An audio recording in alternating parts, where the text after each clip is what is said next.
ay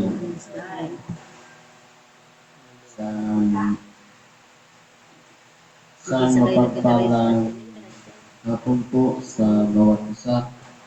Nandito po tayo sa ating pagpapatuloy ng gawain kung saan nasa pangalawang bahagi tayo at ating pinabasa ang mga aralin, isitas at natutunan ng silbing gabay sa pang-araw-araw ng pamilya. Ngayon po dapat tayo dito sa dalawang sitas. Sabi po sa unang Korinto,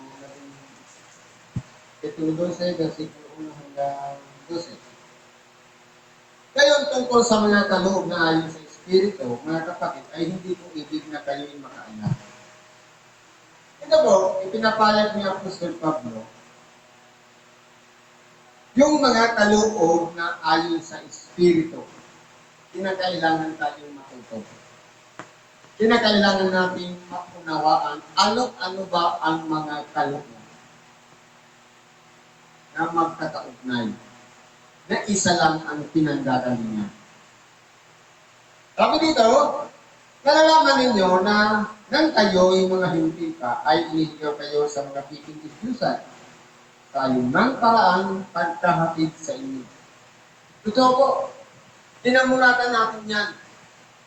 Nagkamalay tayo, ipinanganak tayo, ang pamilya natin naniniwala sa mga piping Diyusan.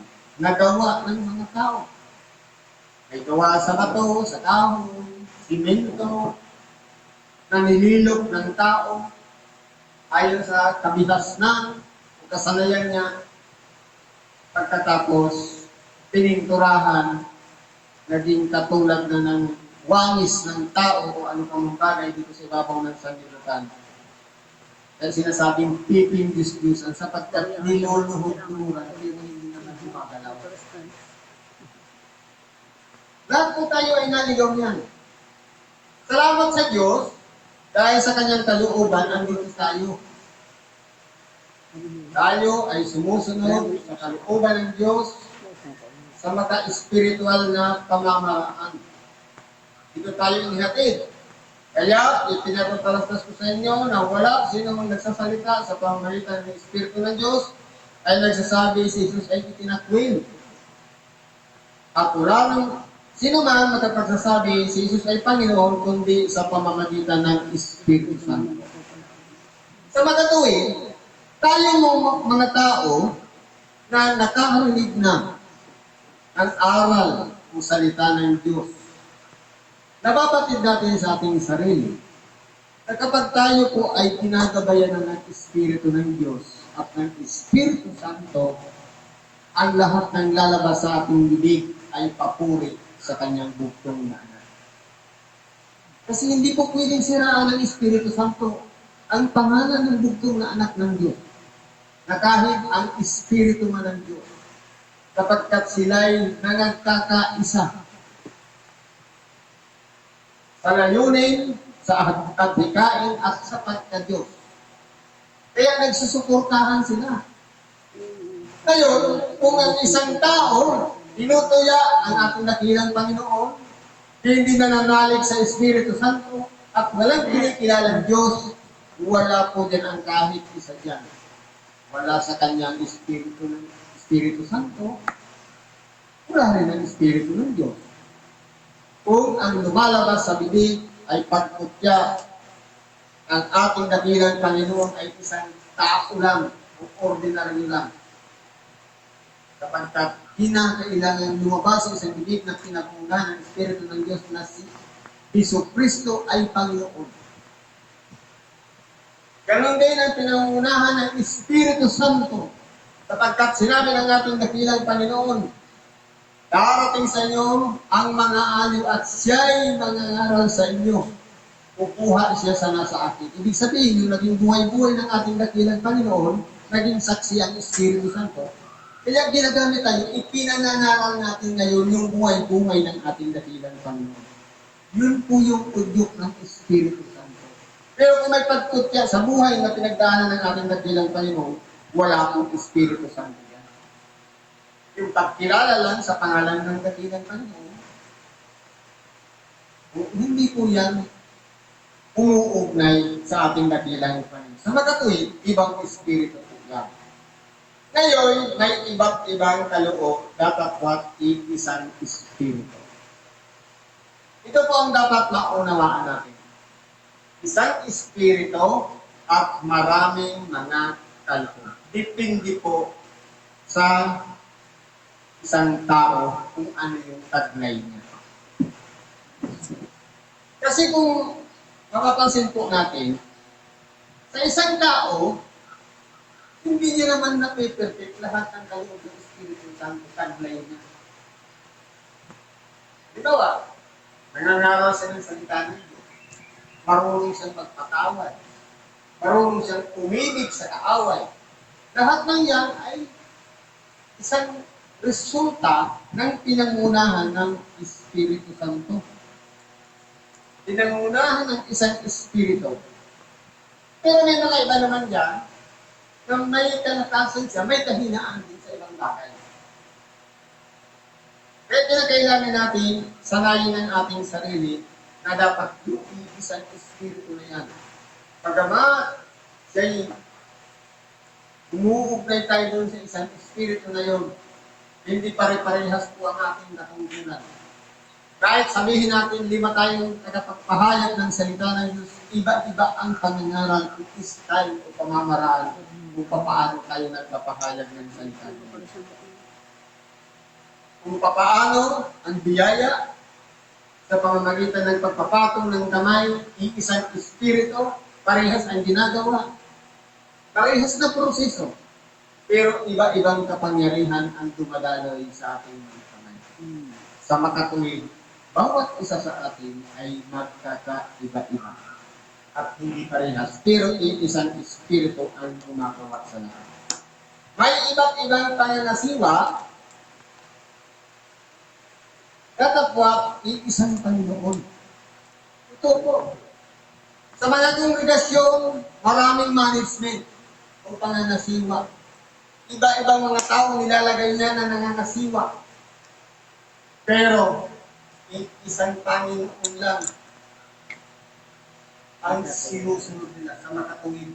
Nagiging batayan, pagamat iba, halos pari-parihas lang naman sila pangangasiwa, pero isang Panginoon ang nagturo ng aral na walang iba ang maglilingkod sa ating dakilang Panginoon. Ganon din sa tao, kung paano naglilingkod ang alipin sa kanyang Panginoon, sa kanyang amo.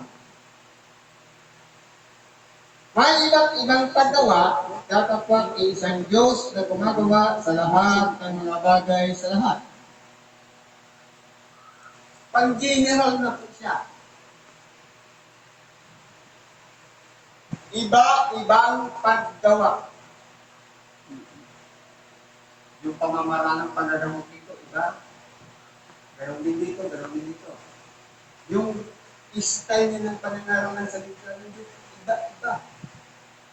Pero yung resulta, sa oras na tanggapin ng tao, yung salita na sinabi ng isa, at ganun din. Kapag pinatungan ng kamay ng isa, nagtutulong-tulong po sila. Kaya ang tao, kapag pinangaralan ng salita ng Diyos, nasusuportahan yung pangangaral ng isa, at ganun din ng isa, nabubuo yung pananampalataya ng isang tao. Pare-parehas na sita. Iba-ibang interpretation. Pare-parehas na proseso kanong pagtatong ng kamay, pero iba ang nararamdaman ng ating tinutulungan ng karamdaman. Pero iisa lang ang gumagawa ng lahat. Ang Diyos na sumasailabaw sa lahat. Kumbaga, panlahatan. Nagiging daanan ng tayo o daluyan ng kapangyarihan para makarating doon sa nangangailangan. Tatapot may sa bawat isa ay ibinibigay ang paghahayag ng Espiritu upang kapinabangan naman. Totoo po, pansinin natin si Apostol Pablo. Siya po ay isang Pariseo. Siya po ay mayroong paninindigan. Kaya nga ginamit siya para siya po ay maging daan para yung lahat ng sumasambit lang sa pangalan ng ating dakilang Panginoon, meron siyang lakas ng loob na para patayin. Yung taktika o pamamaraan ngayon ni San Pablo, yun ang naging daan na nakita ng Diyos na pwede niya rin gamitin. Sabi niya kay Ananias, bagong patungan ng kamay, siya'y sisidlang hirang sa akin. Sa magatuwid, yung kakayahan ni Apostol Pablo para gawin ang isang bagay na hindi siya natatakot mangaral kahit sa mga hindi magagawa niya ni Apostol Pablo. Kaya yun ang ginawang batayan ng ating dakilang Panginoon. Kasi si Simon Pedro, sabi niya kay Simon Pedro, mangaral ka ikaw sa mga hindi. Nagkaroon siya ng pamitay. Isang kumot na bumababa. May mga hayop. Anong sabi? Magpatay ka at kumain. Anong sabi ni Simon Pedro? Panginoon, kahit kailan hindi ka pumasok sa ating bibig ang isang bagay na marinig. Sa makatuwid, ang pagkakaalam lang ni Simon Pedro, sa mga Hudyo lang siya sinugo para mangaral ng salita ng Diyos. At hindi pwede sa mga hindi. Kaya ngayon, pumasok ngayon si Apostol Pablo. Siya ngayon yung ginamit ng Diyos dahil kaya niyang humarap sa mga hindi. At nagkita pa nga ang dalawa na minsan si Simon Pedro sa halip na makumbinsi ang mga hintil. Sumasang-ayon pa sila sa gawa ng hintil. Kaya, kumbaga, sinita siya ni Apostol Pablo. Paano ka makakakumbinsi kung pinakikibagayan mo ang isang tao sa halip na dapat ma-divert, pabago ang kanilang pagkatao? Sinasang-ayon na nila. Ganun pong nangyari. Kaya kung mapapansin po natin, tayo po ay binibigyan ng paghahayag ng Espiritu.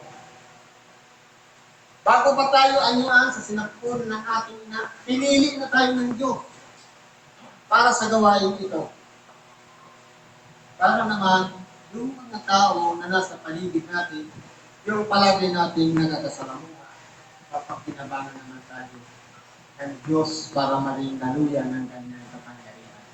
Nang sa ganon, mahayag yung Espiritu Santo sa buhay natin.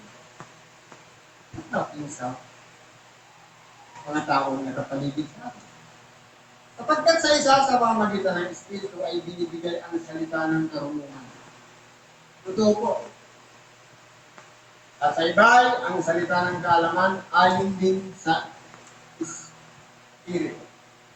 Isang Espiritu, pero nagtuturo ng kaalaman at karunungan. Ano po ang pagkakaiba ng dalawa na yan? Pag sinabing kaalaman, knowledge, sa pamamagitan kung paano natin ginagamit yung pamamaraan para makakumbinsi ng iba, para makahidayat ng iba. Kinakailangan natin ng karanasan nang sa ganon maging bihasa tayo sa kaalaman. Kasi kung hindi tayo mag-aaral, wala po tayong malalaman. Karunungan. Ito ang ibinibigay ng ideya sa atin kung paano natin sasabihin ang isang salita na pangkikaya. Nang sa ganon, sa panalangin pala, kung walang karunungan, sablay na tayo. Kaya sample natin, paano ba manalangin ng isang nanggagamo? Sabihin natin, hero. Kung walang karunungan, ang panalangin natin, Lord, sana maraming kapilay para may hindi mo. Pero kung gagamitan mo ng karunungan, ang sasabihin mo, Lord, salamat sa biyayang taglay. Taglay ko na ibinigay mo sa akin. Naway lahat ng mga nangangailangan ng kamay ko ito, ikaw na po ang bahala. Masumbungan ko siya para matulungan ko siya. In positive ways. na pananalangin. Pero yung logic ng panalangin na una at yung pangalawa, parehas lang. Pero ginamitan lang ng karunungan. Iba yung message, parehas lang naman ang karunungan. Kaso may pagtataas yung isa at yung isa may pagpapakumbaba o pagpapahinubi. Sapagkat daluyan lang naman tayo ng kapangyarihan ng Diyos sa pamamagitan ng isang espiritu. Kaya po minsan, sa pabalik-balik natin ng templo, doon tayo nahuhubog ng kaalaman. At ganun din sa mga kakaibang na-encounter natin sa ating buhay, doon na mamalas na ang karunungan. At sa iba ay ang paggawa ng mga himala. Meron pong mga gumagawa na. Nagninilagro. Sa iba ay hula, at sa iba ay ang pagkilala sa mga espiritu, at sa iba ay pagkang wika, at sa iba ay pagpapaliwanag ng mga wika. Hindi po yan pwedeng taglayin ng isang tao lang. Kaya iba-iba nga po. May mga tao na pinagkaluban dahil din sa isang espiritu, nagtatong lang ng kamay, gumaling na. Himala po yun. O kaya milagro. Minsan naman, yung pagkilala sa espiritu, ramdam mo na kung ano yan, kung mabuti yan, kung masama. Maka-encounter ka lang ng espiritu. Dahil, napipil po natin yan. Hindi nga, kung galing daw sa baba, sa paa, hindi yan mabuti. Galing sa taas, mabuti. At ganun din sa isang taong inaalihan, kaya isang tao nagpukumuri kasi inaalihan ng espiritu, kung siya ba'y, kapag tinintaan natin, makikilala natin, kung yan ay umaaksyon lang o drama, o tunay na talagang inaalihan ng isang espiritu. At tututunan po natin yung kilalanin sila. Sa iba'y, ibang wika. Bihira lang po ang pinagkakalukuban niya. Sapagkat kung wala tayong pag-iingat, ang mga iba't ibang wika na yan, at hindi rin naman natin naunawaan o na ipapaliwanag, doon na lang tayo sa iba gawain. Kasi baka nasa mali pa natin magamit yung iba-ibang wika. Isang taong ordinaryo, mula sa pagiging makasalanan, ano yung ibang wika na pwede niyang sabihin? Yung hindi niya palaging sinasabi. Sa isang makasalanan na nagpapatuloy sa pagkakasala, maaralan lang siya ng salita ng Diyos magsabi, purihin ang Diyos. Ibang wika na po yun sa kanya. Kasi hindi niya naman po dating sinasabi. Hallelujah! Praise the Lord! Na dati, hindi niya naman sinasabi yan. Hindi kahit panalangin ng ayaw niya sa ambitin sa kanyang dito. Na ibubulalas yan, resulta ng kanyang nararamdaman kagaanan ng kanyang buhay. Tatapat, ang lahat ng ito ay ginagawa ng isa at kayong espiritu na binabahagi sa bawat isa ayon sa kanyang ibig. Ibig ko palang sabihin, isang espiritu yung gumagalaw, lahat po yung nararamdaman natin. Lahat tayo ay ginagamit niya. Ayon sa kanyang ibig, kung ang kakayahan natin magtala, doon ka. Kakayahan natin tumulong sa may karamdaman, doon ka. Kung sa pananasiwa, doon ka. Kung sa pananaral ng salita ng Diyos, doon ka. Ibig sabihin, depende po sa kakayahan ng bawat isa kung tayo ilalagay ng Diyos. Pero isang espiritu lang ang pinanggagalingan. Sapagkat po paano ang katawan ay isa, at mayroong maraming mga sangkap, at ang lahat ng mga sangkap ng katawan, pagkamat marami ay isang katawan, gayon din naman si Kristo. Ang importante po dyan, kasama tayo sa tinatawag na katawan. Tayo ba ay isang bahagi, isang sangkap ng katawan, pinakikinabangan. Marahil, kung halimbawa, mayroong parte ng katawan na nakatago na hindi naman pinakikinabangan. Kasi hindi siya nakikita, pero malaki ang pakinabang. Sampu na lang. Ang kamay pala ang ginagamit. Ang mata, ang ilong, ang bibig, ang paa. At ganito.